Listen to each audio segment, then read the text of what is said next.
Viewers, इस video में हम देखेंगे कि हैज़ा कैसे फैलता है। हैज़ा की वबा के लिए जरासीम की मौजूदगी पानी के ज़ख़ीरे, नदी, कुएं या तालाब में ज़रूरी होती है। दूसरे लफ्ज़ों में, जब भी हैज़ा की वबा आती है, ये जरासीम पानी में मौजूद रहते हैं। ऐसे ही पानी के इस्तेमाल से लोग बीमारी का शिकार होते हैं।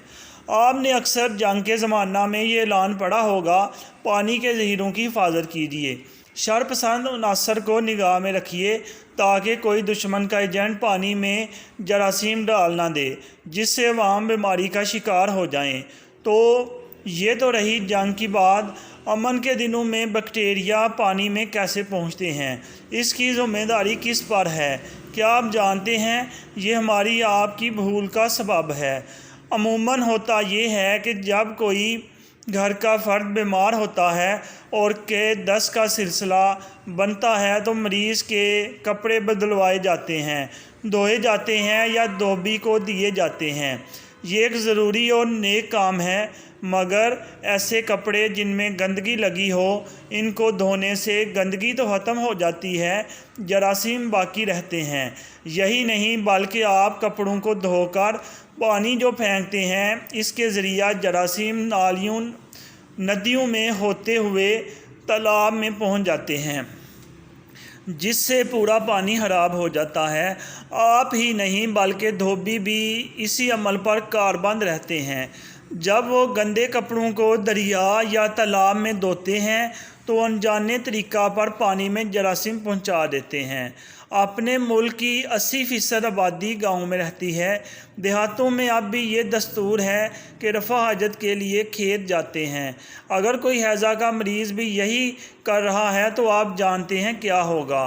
वो अपनी जाबत के साथ लाखों बैक्टीरिया इन खेतों में छोड़ आएगा।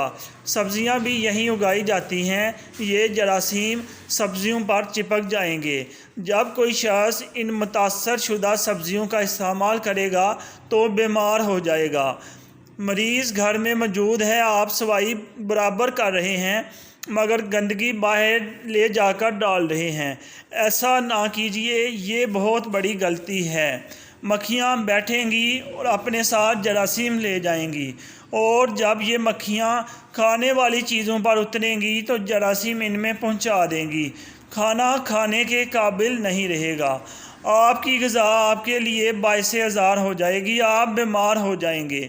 मरीज़ की देख ज़रूरी है। आपने कसर उठा ना रखी है, मगर जिस हाथ से आप मरीज़ को छू रहे हैं उसको साफ़ नहीं करते, या जिस गिलास से आप दवा पिला रहे हैं इसका इस्तेमाल खुद या अपने बच्चों को करा रहे हैं, क्या ये दुरुस्त है? नहीं, ये बहुत बड़ी भूल है। इन गिलासों पर जरासीम लगे हुए हैं, इनके इस्तेमाल से एक सेहतमंद इंसान बीमार हो सकता है।